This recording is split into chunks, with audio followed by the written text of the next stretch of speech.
آیت نمبر 15 سورہ صاد نحمدہ و نصلی علی رسولہ الکریم اما بعد اعوذ باللہ من الشیطان الرجیم بسم اللہ الرحمن الرحیم وما ينظر هؤلاء الا صیحة واحدة ما لها من فواق صدق اللہ العظیم۔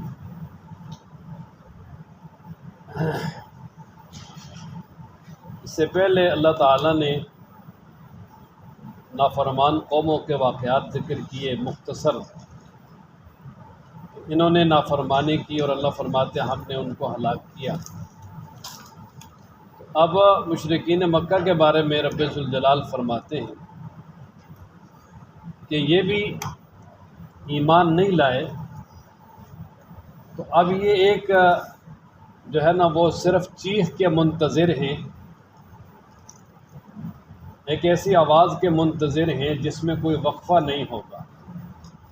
اور اس سے مراد یعنی قیامت میں جب ساری دنیا کو قیامت کے قریب جب قیامت کا بپا ہوگا تو اس وقت ساری دنیا کو ختم کرنے کے لیے جو سور پھونکا جائے گا، اس میں اس کی طرف اشارہ ہے کہ جب سور پھونکا جائے گا تو فرمایا کہ ما لہا من فواق، ان کے لیے بالکل جو ہے نا وہ اس میں بالکل وقفہ نہیں ہوگا، مسلسل جو ہے نا وہ آواز اس کی آتی رہے گی یہاں تک کہ یہ ہلاک ہو جائیں، ختم ہو جائیں۔ اصل میں فواق کہتے ہیں ایک دفعہ گائے بھینس بکری وغیرہ کوئی بھی چیز ہے جس کے تھن میں بھرا ہوا دودھ ایک دفعہ جب اس کو نچوڑا جائے تو دوبارہ اس کو اپنی مٹھی کھولتا ہے تاکہ وہ دوبارہ بھر جائے اور پھر اس کو نچوڑتا ہے، یہ تھوڑا سا وقفہ ہوتا ہے، سمجھو کہ مسلسل وہ لگاتار ہی جو وہ کرتا رہتا ہے، تو فواق کہتے ہیں اس وقفے کو۔ یعنی اب اس کے پھر دو مطلب ہیں، ایک تو یہ ہے کہ جس وقت وہ سور پھونکنا شروع کیا جائے گا تو اس میں کوئی وقفہ نہیں ہوگا، وہ اس طرح مسلسل بجتا رہے گا یہاں تک کہ ساری کی ساری دنیا ختم نہ ہو جائے۔ اور یا یہ ہے کہ اس سے مراد یہ ہے کہ وہ ایک مرتبہ ہی جب پھونکا جائے گا تو اس کی اتنی زیادہ آواز ہوگی اس سے یہ سارے کے سارے ختم ہو جائیں گے۔ فرمایا اب سمجھو کہ یہ قیامت کے ہی منتظر ہیں، باقی اب کوئی اور چیز تو رہ نہیں گئی۔ فرمایا وما ينظروا اور نہیں انتظار کرتے ہؤلاء یہ الا صیحۃ واحدہ مگر ایک چیخ اور ایک آواز کا، ما لہا من فواق وہ کہ جس میں تھوڑا سا وقفہ بھی نہیں ہوگا۔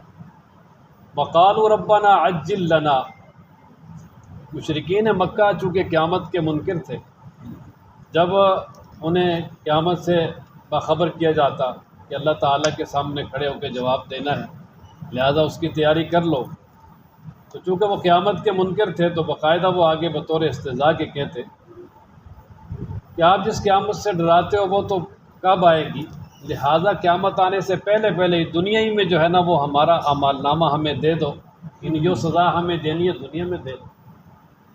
بالفاظ دیگر یعنی وہ جو برانٹے گرفتاری ہمارے ہیں آخرت کے وہ ہمیں ابھی دے دو، ابھی ہمیں گرفتار کر لو، ابھی ہمیں سزا دے دو، ہم تو تیار ہیں، ہم تو منتظر ہیں۔ کیونکہ جب ایک انسان اللہ کی وحدانیت کا بھی منکر ہو جائے پھر قیامت کا بھی منکر ہو تو پھر وہ دلیر بن جاتا ہے پھر اس کو، اور اس کی جو ہے نا وہ عقل ماری جاتی ہے، اور جب عقل ماری جائے اور دل پہ مہر جباریت لگ جائے تو پھر اس کو کوئی سمجھ نہیں آتی۔ وقالوا وہ کہتے ہیں ربنا اے ہمارے رب عجل لنا جلدی دے دے ہمیں اتنا ہمارا اعمال نامہ قبل یوم الحساب حساب کے دن سے پہلے اصبر علی ما یقولون۔ اب آگے اللہ تعالیٰ نے نبی پاک صلی اللہ علیہ وسلم کو تسلی دی، فرمایا کہ اصبر آپ صبر کریں علی اس پر ما یقولون جو یہ مشرکین کہتے ہیں، استہزاء مذاق کرتے ہیں جو بھی کرتے ہیں صبر کریں اور ان کی باتوں کی پرواہ نہ کریں۔ اور پھر آگے فرمایا کہ وَاذْكُرْ عَبْدَنَا داؤد، کہ ہمارے جو ایک نیک بندے ہیں داؤد علیہ السلام آپ ان کا تذکرہ کریں۔ وَاذْكُرْ اذْكُر کا مطلب ہے کہ یاد کریں، اور یا یہ ہے کہ دوسروں کو سنائیں، کہ اپنی جو کتاب ہے قرآن مجید اس میں حضرت داؤد علیہ السلام کا تذکرہ کریں اور یعنی یہ اپنی امت کو سنائیں۔ اور حضرت سیدنا داؤد علیہ السلام یہ اللہ تعالیٰ کے عظیم پیغمبر ہیں، رسول ہیں، اور 4 بڑی آسمانی کتابوں میں سے زبور ان پہ نازل ہوئی۔ تو اللہ تعالیٰ فرماتے ہیں وَاذْكُرْ عَبْدَنَا داؤدا، آپ تذکرہ کریں ہمارے بندے داؤد علیہ السلام کا، ذل عید، جو قوت والے تھے۔ یہ ذا کا معنی ہے والے، عید کا معنی کیا؟ قوت والے۔ تو یہ جو ذا ہے نا حالت نسبی ہے، کیونکہ یہ داؤدہ مفعول بھی ہے اور یہ اس کی صفت ہے۔ اگر یہ ہوتا نا حالت رفعی تو ہوتا ذو، اولو کی طرح ذو، تو یہ حالت جری میں ذی، جس طرح نا اولو اور اسی طرح اولی وغیرہ۔ تو یہ ذا جو ہے نا ذا، یہ حالت نسبی الف کے ساتھ، وجہ یہ کہ یہ اسماء ستہ مکبرہ ہیں۔ تو اللہ فرماتے ہیں ذل عید، جو بڑی طاقت والے ہیں۔ اس سے مراد ایک تو جسمانی طاقت بھی ہے کہ داؤد علیہ السلام کو اللہ تعالیٰ نے شروع سے ہی بڑا مضبوط جسم والا بنایا۔ تفسیروں میں لکھا ہے کہ یہ بکریاں چراتے تھے، تو ان کے پاس ایک گوپیا ہوتا تھا جس کو وہ غلیل کہتے ہیں، اور پرانے زمانے میں اس پہ پتھر رکھ کے اس کو اسے گھما کے جو ہے نا، یہ اتنا نشانہ باز تھے کہ جب وہ پتھر مارتے تھے تو ان کے جبڑے ٹوٹ جاتے تھے بڑے بڑے درندوں کے، اور اگر کوئی درندہ ہاتھ آ جاتا ہے چاہے شیر ہی کیوں نہ ہو تو اس کو پکڑ کے جبڑا اس طرح اکھاڑ دیتے۔ اللہ نے بڑی قوت دی تھی ان کو شروع سے۔ اور یہ جو جب حضرت طالوت نے جہاد کیا تھا جالوت کے خلاف، تو اللہ تعالیٰ فرماتے ہیں نا وَقَتَلَ دَاوُودُ جَالُوتَ، کہ جالوت جیسے بڑے جرنیل کو حضرت داؤد علیہ السلام نے قتل کیا، جہنم پہنچایا، کہ اسی طرح داؤد علیہ السلام نے وہ اپنے گھوپیوں میں رکھ کر اس پتھر کو گھما کر ایسا نشانہ مارا کہ اس کے سر میں لگا اور بالکل اس کا بھیجا نکال دیا۔ اس کو بڑا غرور تھا اپنے طاقت پہ، وہ کہتا تھا میرے ساتھ کوئی لڑ نہیں سکتا۔ اور جس طرح عامر ابن ود تھا نا، جو 1000 آدمی کے ساتھ لڑتا تھا، حضرت علی رضی اللہ تعالیٰ نے ایک بار میں اس کا کام تمام کر دیا تھا غزوہ خندق کے موقع پر۔ تو اسی طرح یہ بھی جو تھا نا، یہ بڑا متکبر، بڑا غرور تھا جالوت، بڑا پر غرور تھا، کہتے تھے میرے ساتھ جنگ بھی نہیں کر سکتا، میرا مقابلہ کوئی بھی نہیں کر سکتا۔ لیکن داؤد علیہ السلام کے ہاتھوں اللہ تعالیٰ نے اس کو جہنم پہنچایا۔ اس وقت داؤد علیہ السلام سپاہی کی حیثیت سے حضرت طالوت کے لشکر میں لڑ رہے تھے، اور پھر حضرت طالوت نے ان کو اپنی بیٹی کا رشتہ بھی دیا، یہ ان کے داماد بھی ہیں۔ اور پھر یہ جو بنی اسرائیل کی 3 بڑی سلطنتیں ہیں، جو سنہری دور ہے 100 سالہ بنی اسرائیل کا، اس میں پہلی حکمرانی حضرت طالوت کی ہے 16 سال کی، اور پھر 40 سال یا اس سے کچھ زائد عرصے کی یہ حضرت داؤد علیہ السلام اور سلیمان علیہ السلام کی۔ یہ بنی اسرائیل کے یعنی دور کا بڑا ہی سنہرا دور تھا۔ اس میں اللہ تعالیٰ نے ہر چیز کی بڑی فراوانی عطا کی تھی۔ تو خیر شروع سے بڑے طاقتور تھے، جنگجو بھی تھے اور مجاہد تھے بہت۔ اور دوسرا یہ کہ سر عید سے مراد یعنی سیاسی قوت بھی ہے کہ اللہ تعالیٰ نے ان کو بڑی مضبوط حکمرانی عطا کی، اور تمام جو اس وقت کے مشرک تھے ان کو شکست دے کر بہت بڑی سلطنت انہوں نے پائی۔ انَّهُ اواب، بے شک وہ بہت زیادہ رجوع کرنے والے تھے۔ اواب کا معنی اللہ تعالیٰ کی طرف بہت زیادہ رجوع کرنے والے تھے۔ ایسا ہی نہیں کہ دنیا کی بادشاہت جو ہے اس میں لگ کر اللہ کو بلا دیا، نہیں، دنیا کی حکمرانی کی ہے لیکن اللہ کو نہیں بلایا۔ اس دنیا کی حکمرانی میں بھی جو ہے وہ اپنی فقیری والی زندگی گزاری ہے۔ جناب نبی کریم صلی اللہ تعالیٰ علیہ وآلہ وسلم نے ارشاد فرمایا نا کہ انسان جو کھانا کھاتا ہے سب سے بہترین کھانا وہ ہے جو اپنے ہاتھ کی کمائی سے انسان کما کے کھائے، اس لیے کہ اللہ کے نبی داؤد علیہ السلام اپنے ہاتھ کی کمائی سے کھاتے تھے۔ یہ باوجود اس کے کہ حکمران تھے، بہت بڑے بے مثال حکمرانی تھی، لیکن اس کے باوجود جو ہے نا یہ جنگی لباس بناتے تھے، لوہے کی زریں اور خوذ جو جنگ کی حالت میں پہنے جاتے ہیں، اور وہ بیچ کر اس سے اپنے گھر کا خرچہ چلاتے تھے، حکومت سے کوئی تنخواہ نہیں لی انہوں۔ بادشاہی میں فقیری ہے اس کو کہتے ہیں، کہ بادشاہی اللہ نے عطا کی ہے لیکن اپنے گھر کے جو اخراجات ہیں وہ صرف اور صرف جو ہے نا اپنی ہاتھ کی کمائی سے جو وہ چلاتے، اور ہر وقت اللہ تبارک و تعالیٰ کے ذکر و اذکار میں، اللہ کی عبادت میں لگے رہتے تھے۔ رات کو جو ہے نا وہ تقریباً 2/3 حصہ اللہ کی عبادت کرتے۔ اور اسی طریقے سے نبی پاک صلی اللہ علیہ وسلم نے ارشاد فرمایا نا کہ بہترین نفلی روزے وہ ہیں جو داؤد علیہ السلام کے، حضرت سیدنا داؤد علیہ السلام ایک دن روزہ رکھتے تھے، ایک دن افطار کرتے تھے۔ ایک دن روزہ رکھنا، ایک دن کیا کرنا، افطار کرنا، یعنی اتنے اللہ تبارک و تعالیٰ کی طرف رجوع کرنے والے تھے۔ آگے ان کا ایک معجزہ بیان کیا کہ حضرت داؤد علیہ السلام کو اللہ تعالیٰ نے بڑی خوش الہانی عطا کی تھی، بڑے خوش آواز تھے، اور آج بھی مشہور ہے نا، کہتے ہیں فلاں تو لحن داؤدی رکھتا ہے، داؤد علیہ السلام جیسا گلا۔ تو جب یہ تو رات پڑھتے تھے، اللہ کا ذکر کرتے تھے، تو پہاڑ جو ہے نا وہ بھی ان کے ساتھ اللہ کی تسبیح شروع کر دیتے، اور پرندے جو ہیں وہ فضا میں چلتے چلتے محشورہ وہ بھی جمع ہو جاتے، اور جمع ہو کر رب ذوالجلال کی بڑائی اور اللہ تبارک و تعالیٰ کی تسبیح ان کے ساتھ شروع کرتے تھے، اور وہ جو مل کے آواز نکلتی وہ بڑی خوبصورت آواز، ایک تو داؤد علیہ السلام کی بڑی خوبصورت آواز، اور پھر ساتھ پہاڑوں کا مل جانا، پھر ساتھ کیا جی پرندوں کا مل جانا۔ اب یہ کہ بعض دفعہ کوئی شخص کہتا ہے جی یہ پہاڑ کس طرح تسبیح بیان کرتے ہیں، کچھ لوگ اس کی تعویل کرتے ہیں جی کہ وہ جس طرح پہاڑوں میں جاؤ نا تو انسان آواز نکالتا ہے تو وہ آواز اپنے واپس کانوں میں ٹکراتی ہے، وہ مراد ہے، تو وہ مراد نہیں ہے، یہ اللہ کے نبی کا معجزہ، یہ حقیقتاً پہاڑ جو ہے نا ان کے ساتھ کیا کرتے تھے، اللہ کی تسبیح بیان کرتے تھے، اور اللہ تعالیٰ نے ہر چیز کو شعور دیا ہے، اللہ تعالیٰ نے ہر چیز کو کیا دیا جس سے وہ اللہ تعالیٰ کی تسبیح اور پاکی بیان کرتا ہے۔ خود نبی پاک صلی اللہ علیہ وسلم، خود اللہ تعالیٰ کے ارشاد ہے وَإِن مِّن شَيْءٍ إِلَّا يُسَبِّحُ بِحَمْدِهِ وَلَٰكِن لَّا تَفْقَهُونَ تَسْبِيحَهُمْ، کہ جتنی بھی چیزیں ہیں وہ ساری کی ساری اللہ تعالیٰ کی پاکی اور تسبیح بیان کرتی ہیں، لیکن تم ان کی تسبیحات کو سمجھتے نہیں ہو۔ اور یہ پہاڑوں کو بھی اللہ نے شعور دیا ہے نا، اللہ تعالیٰ فرماتے ہیں اِنَّا عَرَضْنَا الْأَمَانَةَ عَلَى السَّمَاوَاتِ وَالْأَرْضِ وَالْجِبَالِ فَأَبَيْنَ أَن يَحْمِلْنَهَا وَأَشْفَقْنَ مِنْهَا، کہ ہم نے اس امانت کو پہلے انسان سے پہاڑوں پر اور زمین و آسمانوں پہ پیش کیا، وہ سارے ڈر گئے۔ اسی طرح اللہ تعالیٰ فرماتے لو انزلنا هذا القرآن على جبل لرأيته خاشعا متصدعا من خشیت اللہ، اگر ہم اس قرآن کو پہاڑوں پہ اتارتے تو یہ اللہ کے خوف اور ڈر سے پھٹ جاتے۔ اور جبل احد کے بارے میں نبی پاک صلی اللہ علیہ وسلم نے ارشاد فرمایا صحیح حدیث ہے کہ یہ ہم سے محبت کرتا ہے، ہم اس سے محبت کرتے ہیں۔ حضرت صلی اللہ علیہ وسلم کا جو معجزہ ہے استوان حنانہ والا، مشہور متواتر حدیث سے ثابت ہے کہ حضرت صلی اللہ علیہ وسلم مسجد نبوی میں ایک خشک کھجور کے تنے کے ساتھ کھڑے ہو کر خطبہ ارشاد فرماتے تھے، لیکن جب ممبر پہ بن گیا تو اس کو چھوڑ کر ممبر پہ چڑھنے لگے تو وہ رونا شروع ہو گیا۔ استوان حنانہ باقاعدہ اس کی جگہ ہے، استوان حنانہ، رونے والا جو ہے نا وہ ستون۔ حضرت صلی اللہ علیہ وسلم آئے، اس کو تبکیہ لگائی، خاموش کروایا بڑے پیار سے۔ اس سے معلوم ہوتا ہے نا جی کہ ہر چیز اللہ تعالیٰ کی کیا کرتی ہے، باقی بیان کرتی ہے، اور ہر چیز میں اللہ تعالیٰ نے شعور رکھا ہے جس کی بنا پر وہ اللہ کو یاد کرتا ہے۔ تو پہاڑ بھی حضرت داؤد علیہ السلام کے ساتھ مل کر اللہ تعالیٰ کی باقی بیان کرتے تھے، صبح و شام پورے۔ فرمایا انا، بے شک ہم نے سخرنا الجبال، مسخر کیا پہاڑوں کو، معاؤ ان کے ساتھ، یسبحنا جو اللہ تعالیٰ کی تسبیح کرتے تھے، بالعشی شام کو، والاشراق صبح، والطیر اور پرندوں کو بھی ہم نے ان کے ساتھ مسخر کر دیا، محشورہ جو جمع کیے ہوئے تھے کہ پرندے بھی جمع ہو کر اللہ کی پاکی بیان کرتے۔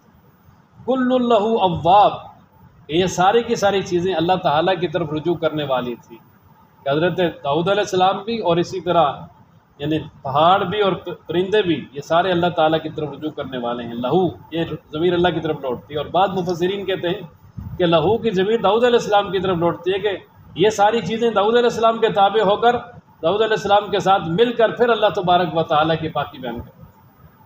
وَشَدَدْنَا مُلْكَهُ، آگے اللہ تعالیٰ فرماتے ہیں کہ وَشَدَدْنَا مُلْكَهُ، ہم نے مضبوط کیا ان کی حکمرانی کو، کہ بڑی مضبوط حکمرانی اللہ تعالیٰ نے عطا کی۔ وَآتَيْنَاهُ الْحِكْمَةَ، اور ہم نے دی داؤد علیہ السلام کو حکمت، کہ بڑے حکیم تھے، بڑے سمجھدار تھے، سمجھداری کے ساتھ فیصلہ کرتے تھے۔ وفصل الخطاب، اور فصل خطاب، یعنی خطاب فاصل، کتاب فاصل سے مراد یہ ہے کہ وہ ایسی منظم اور پر اثر، آسان فہم اور مدلل گفتگو فرماتے تھے کہ ہر سننے والا اس کو بڑی آسانی سے سمجھ لیتا تھا، اور ہر سننے والے پہ وہ بڑی پر اثر ہوتی تھی، بہت اثر کرتی تھی اس کو۔ وہ ہے کہ یہ ایک بڑے خطیب تھے، عظیم، بات کو بڑے احسن انداز میں بیان کرنا جانتے تھے۔ اور دوسرا یہ ہے کہ یہاں فصل خطاب سے مراد یعنی ایسی بات واضح طور پہ کرتے تھے کہ جو حق اور باطل کو بالکل واضح کرتے تھے۔ نبی پاک صلی اللہ علیہ وسلم کی صفات میں سے ایک صفت یہ بھی ہے نا، فصل خطاب، وہ خطاب جو حق اور باطل کے درمیان یعنی فاصلہ کرنے والا، ایسا واضح خطاب ہوتا تھا، اور یہ داؤد علیہ السلام کا بھی ایسے ہی ہوتا. وَهَلْ أَتَاكَ نَبَأُ الْخَصْمِ. یہ آگے اللہ تعالیٰ نے ایک واقعہ ذکر کیا ہے، اور یہ حقیقت میں اللہ تعالیٰ کی طرف سے آزمائش تھی. اب اس بارے میں کہ وہ کیا آزمائش تھی اور کیا مسئلہ تھا، اس بارے میں اسرائیلی روایات بہت زیادہ ہیں. اگر ان کو دیکھا جائے تو، پرکھا جائے تو ان کو بیان کرنا بھی جائز نہیں ہے. وجہ یہ ہے کہ اس سے اللہ تبارک و تعالیٰ کے نبی کی توہین ہوتی ہے. بڑے عجیب عجیب واقعات لکھے ہیں، تفسیروں میں لکھے ہوئے ہیں. لیکن اس بارے میں جو صحیح بات ہے قرین قیاس وہ یہ ہے کہ حضرت سیدنا داؤد علیہ السلام ایک تو یہ خود اللہ تعالیٰ کی بہت زیادہ عبادت کرنے والے تھے، اللہ کی یاد میں ہر وقت مگن رہتے تھے. اور دوسرا یہ ہے کہ انہوں نے اپنے گھر میں ایک ایسا انتظام کیا ہوا تھا کہ کوئی وقت بھی ایسا نہیں گزرتا تھا کہ جس میں داؤد علیہ السلام کے گھرانے میں سے کوئی نہ کوئی شخص اللہ کی عبادت میں مصروف نہ ہوتا. مثلا ایسا ایک ٹائم مقرر کیا ہوا تھا کہ مثلا آج کل کے اعتبار سے جس طرح لگا لیں جی 1 گھنٹہ ایک بیٹے نے عبادت کرنی ہے، 1 گھنٹہ ایک فلاں بیوی نے کرنی ہے، اور اسی طریقے سے پھر کچھ حصہ اپنے لیے زیادہ مقرر کیا ہوا تھا. اس وقت خود اللہ تبارک و تعالیٰ کی عبادت کرتے تھے. تو وہ 24 گھنٹے جو ہے نا داؤد علیہ السلام کے گھرانے میں کسی نہ کسی طرح اللہ تعالیٰ کی عبادت جاری رہتی تھی. کوئی ایسا نہیں ہوتا تھا کہ کوئی وقت ایسا گزرے کہ جس میں داؤد علیہ السلام کے گھرانے میں اللہ کی عبادت نہ ہو. تو ایک دن بیٹھے بیٹھے اس بات پہ نا تھوڑے سے نازاں ہوئے تو رب ذوالجلال جو ہے نا اپنے جو پیارے ہوتے ہیں ان کی تھوڑی سی بات بھی جو ہے نا وہ پسند نہیں. نبی پاک صلی اللہ علیہ وسلم نے صرف کہہ دیا تھا کہ یہودیت سے جب اعتراضات پوچھ کے آئے تھے نا مشرکین مکہ، تو صرف فرمایا تھا کل بتا دوں گا، انشاءاللہ نہیں کہا تھا. تو 15 دن وہی نہیں آئی تھی، اور 15 دن کے بعد پھر وہی آئی اور فرمایا کہ وَالضُّحَىٰ وَاللَّيْلِ إِذَا سَجَىٰ مَا وَدَّعَكَ رَبُّكَ وَمَا قَلَىٰ، کہ میرے محبوب ہم نے آپ سے ناراض ہیں، ہم نے آپ کو چھوڑا ہے. اور یہ بات کر کے پھر فرمایا کہ آئندہ اگر کسی بھی کام کے بارے میں کہنا ہو تو انشاءاللہ ضرور کہا کریں. تو انہوں نے بھی جب اس پہ تھوڑا سا یعنی یہ آیا، نازاں ہوئے کہ بھئی دیکھو اللہ تعالیٰ کی کیسے میرے گھر میں عبادت ہو رہی ہے. تو یا جس طرح موسیٰ علیہ السلام خطاب فرما رہے تھے، کسی نے پوچھا جی آپ سے بڑا کوئی عالم بھی ہے کہ نہیں؟ انہوں نے کہا نہیں. اور یہ بالکل سچی بات ہے کہ موسیٰ علیہ السلام یعنی اس وقت اللہ کے سب سے بڑے رسول تھے، اور رسول سے بڑا تو کوئی بھی نہیں ہوتا. لیکن پھر اللہ تبارک و تعالیٰ نے اس کے لیے ان کو بتایا کہ نہیں، دنیا میں کوئی ہے. اور خضر علیہ السلام سے ملاقات ہوئی، اتنا لمبا چوڑا واقعہ. تو ان سے بھی یہی معاملہ ہوا. تو اچانک ایک دن بیٹھے ہیں، اللہ تبارک و تعالیٰ کی عبادت کر رہے ہیں، اور اپنے گھر میں محل میں بیٹھے ہیں، اور ادھر دروازے پہ دربان کھڑے ہیں.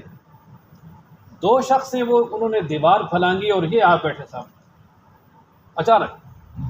اب جب اچانک ان کو سامنے بیٹھا دیکھا تو پہلے تو یعنی بڑے خوفزدہ ہوئے کہ یہ کیا ہو گیا، یہ کس طرح آگے دروازے پہ دربان کھڑے ہیں، چوکیدار کھڑے ہیں، گارڈ کھڑے ہیں، یہ کیسے آگے؟ اور پھر دیوار بھی بڑے عجیب طریقے سے انہوں نے پھلانگی.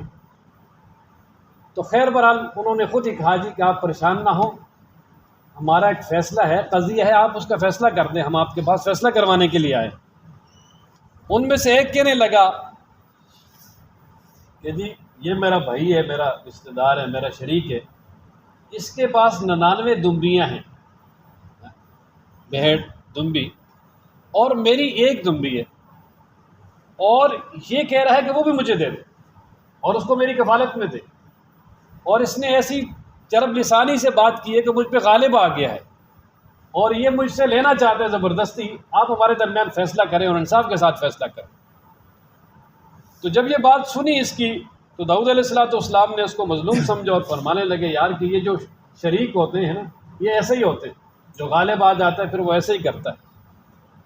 تو اب اس طرح کی بات جب وہ ایک دوسرا یعنی وہ باتوں میں کافی جو ہے نا داؤد علیہ السلام کو انہوں نے کافی دیر الجھایا. تو جب وہ معاملہ ختم ہوا تو پھر ذہن میں آیا یار میں تو عبادت کر رہا تھا، میرا تو جو وقت تھا وہ عبادت والا، وہ جو 24 گھنٹے والا وہ تو تسلسل ٹوٹ گیا. تو اس واقعے پہ پھر فوراً جو ہے نا وہ یعنی چونکے اور اللہ تبارک و تعالیٰ کی طرف رجوع کیا، اور اللہ تبارک و تعالیٰ سے یعنی جو ہے التجا کی کہ یا اللہ آپ کی توفیق کے بغیر کچھ بھی نہیں ہو سکتا. یہ جو روزانہ عبادت ہو رہی تھی یہ آپ کی توفیق سے ہو رہی تھی. اور اب جو تھوڑا سا جو ہے نا وہ آیا ناز، تو اللہ تعالیٰ نے درمیان میں کس طرح جو وہ تسلسل کو ختم کیا. حالانکہ زیادہ تر مفسرین کی یہی رائے ہے کہ وہ کوئی فیصلہ کروانے والے نہیں تھے، وہ 2 فرشتے تھے اور وہ ایک آزمائش تھی ان کے لیے. لیکن اللہ تعالیٰ نے وہ بتا دیا کہ یہ سب کچھ اللہ کی توفیق سے ہوتا ہے، اللہ کی توفیق کے بغیر کچھ بھی. ہاں، اور اللہ کے جو نیک بندے ہیں انہیں ہر وقت اپنا جو بھی معاملہ ہے اس کو اللہ پر ہی ڈالنا چاہیے کہ یہ اللہ ہی کی توفیق سے ہے، اپنے اوپر کبھی تھوڑا سا بھی ناز نہیں کرنا. تو یہ ہے یعنی جو صحیح بات حضرت عبداللہ ابن عباس رضی اللہ تعالیٰ عنہ سے منقول ہے، جو رئیس المفسرین ہے مستدرک حاکم میں. اس کے علاوہ نعوذ باللہ نقل کفر نہ باشد. کسی نے تو یہاں تک لکھا ہے جی کہ بس وہ ایک ان کی 100 بیویاں تھیں اور ایک جو ہے نا ان کا وہ فوجی تھا، اس کی بیوی ان کو پسند آ گئی تو اس کو جو ہے نا یہ شادی کرنے لگے تھے.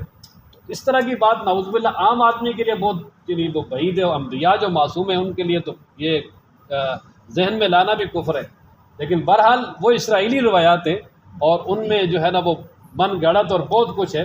لیکن اصل یعنی جو آزمائش تھی وہ یہ تھی جو میں نے آپ حضرات کے سامنے عرض کر دی. اب اس کا ترجمہ کرتے ہیں. وَهَلْ أَتَاكَ، اور کیا آئی آپ کے پاس نَبَأُ الْخَصْمِ، جھگڑا کرنے والوں کی خبر، اِذْ تَصَوَّرُوا الْمِحْرَابَ، جس وقت پھیلانگی انہوں نے کمرے کی دیوار، اِذْ دَخَلُوا، جب وہ داخل ہوئے عَلَىٰ داؤد، داؤد علیہ السلام پر، فَفَزِعَ مِنْهُمْ، پس داؤد علیہ السلام خوفزدہ ہوئے ان سے. قالوا، انہوں نے کہا لا تخف، آپ خوفزدہ نہ ہوں. خصمان، ہم 2 جھگڑا کرنے والے ہیں، ہمارا معاملہ ہے آپس میں. بغا بعضنا علی بعض، ہم میں سے بعض نے بعض پر زیادتی کی ہے. فاحکم بیننا، پس آپ فیصلہ کریں ہمارے درمیان، بالحق کی حق کے ساتھ. ولا تشتت، اور آپ زیادتی نہ کریں. وہدنا، اور ہماری رہنمائی کریں، الی سواء الصراط، سیدھے راستے کی طرف. اچھا، یہ کہہ کر پھر آپ نے وہ مدعا بیان کیا. ان ھذا اخی، بے شک یہ میرا بھائی ہے. حقیقی بھائی بھی ہو سکتا ہے یا وہ شریک بھی ہو سکتا ہے. لہو 99، اس کے لیے 99، یعنی 99 کہتے ہیں 90 کو، تو 30 کہتے ہیں 9 کو، تو 99 کتنے ہو گئے جی؟ 99. ہاں جی. ناجتوں، دمبیاں ہیں، والیہ، اور میرے لیے ناجتوں واحدہ، ایک دمبی ہے بس. فقالا، بس اس نے کہا، اکفلنیہا، اس کو بھی آپ میری کفالت میں دے دیں، یعنی مجھے دے دیں. وعزنی، اور غالب آ گیا مجھ پر فی الخطاب، بات کرنے میں، یعنی ایسی تیز اور دلائل سے اور چرب لسانی سے بات کی کہ مجھے تو بالکل لاجواب کر دیا اس نے. میں تو اس کے اب جواب نہیں دے سکتا، آپ کے پاس لایا ہوں. تو داؤد علیہ السلام نے بات سنی. کالا، فرمایا، لقد، تحقیق، ظالمہ کا، آپ نے ظلم کیا ہے. بسوال، نہیں، کالا، داؤد علیہ السلام نے فرمایا، لقد، تحقیق، ظالمہ، اس نے ظلم کیا ہے، کا آپ پر، یعنی وہ جس نے بات کی تھی اس سے کہا کہ اس نے ظلم کیا آپ پر. بسؤال ناجتے کا، تمہاری دمبی مانگ کر، الی نعاجہ، اپنی دمبیوں کے ساتھ ملانے کے لیے. فرمایا کہ قالا، فرمایا داؤد علیہ السلام نے، لقد، تحقیق، ظالمہ، ظلم کیا ہے اس نے کا آپ پر. بسؤال ناجتے کا، تیری دمبی مانگ کر، الی نعاجہ، اپنی دمبیوں کے ساتھ ملانے کے لیے.